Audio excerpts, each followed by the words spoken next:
পিলখানা হত্যাকাণ্ডের পূর্ণ তদন্ত ও পরিকল্পনাকারী হিসেবে সাবেক প্রধানমন্ত্রী শেখ হাসিনার বিচার চায় নিহত সেনা সদস্যদের পরিবার। নিহত সেনা সদস্যদের পরিবার আজ সাংবাদিক সম্মেলন করেছেন। তারা অভিযোগ করেছেন যে বিদেশের এজেন্ডার বাস্তবায়নের জন্যই এ হত্যাকাণ্ড ঘটানো হয়েছে, যাতে জড়িত থাকার অভিযোগ করেছেন শেখ সেলিম, তাপস সহ আরও অনেকের। বাবা মেজর মোসাদ্দেক যখন যাতে জড়িত থাকার অভিযোগ করেছেন শেখ সেলিম, তাপস সহ আরও অনেকের। পিলখানায় বাবা মেজর মোসাদ্দেক যখন হত্যার শিকার হন তখন লাইকার পড়েন ক্লাস 1-এ। তখন তার বয়স ছিল 9 বছর।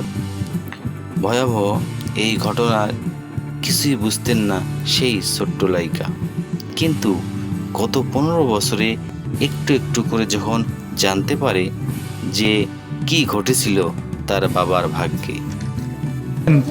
আমি 9 বছর বয়স ছিল আমার, এবং 9 বছর বয়সে আমি তখন আস্তে আস্তে জানতে পারি কি যে আসলে আমার বাবার যে মৃত্যুটা হয়েছে এটা সাধারণ মৃত্যু না। আমি হয়তো আশেপাশে যে মানুষদেরকে টিভিতে দেখতাম, আশেপাশে যে মানুষগুলোর কথা শুনতাম, আসলে হয়তো তারাই ইনভলভ ছিল। এটা ছিল তারুণ্যে এসে বাবা হত্যার বিচার দাবিতে কণ্ঠ উঁচু করলেন তিনি।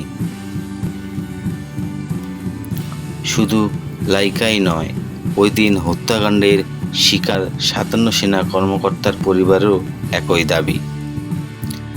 রাজধানীর লাউ ক্লাবে সংবাদ সম্মেলনে পিলখানা হত্যাকাণ্ডের পূর্ণ তদন্ত সহ 7 দফা দাবি জানান তারা।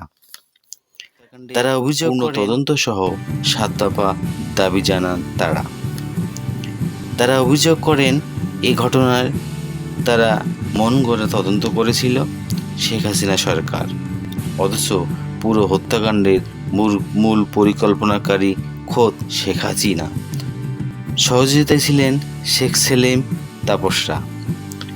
ভয়াবহ এ হত্যাকাণ্ড থেকে সৌভাগ্যক্রমে বেঁচে যান লেফটেন্যান্ট কর্নেল কামারুজ্জামান।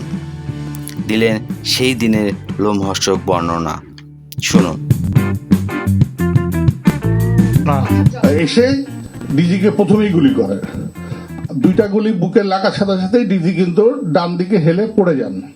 পরে আরো 2টো গুলি ওনার গায়ে লাগে, উনি পড়ে গেলেন। এই সময় আমরা যারা লাইনে ছিলাম সবাই ওনার দিকে যাওয়ার চেষ্টা করলে একটা হুলস্থুল কারবার শুরু করলো, ওরা অটোমেটিক ব্রাশ ফায়ার শুরু করলো।